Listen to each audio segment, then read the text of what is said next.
چت کبرا کتا ہے، سفید اور کالے دبے ہیں اس پہ، اور وہ حضور کا خون چاٹ رہا ہے۔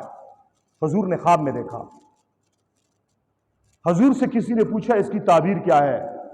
حضور نے فرمایا اس کی تعبیر یہ ہے، ایک بدبخت آئے گا، وہ میرے بیٹے حسین کو قتل کرے گا۔ امام جعفر صادق سے کسی نے پوچھا حضرت خواب کی تعبیر کتنے زمانے تک مؤخر ہو سکتی ہے؟ انہوں نے فرمایا 50 سال تک۔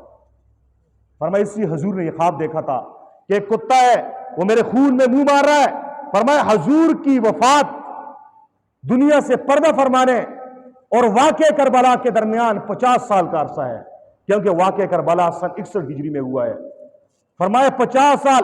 اور یہ کتا کون سا تھا؟ یہ شمر ذی الجوشن تھا، جس بدبخت نے یہ کام کیا تھا۔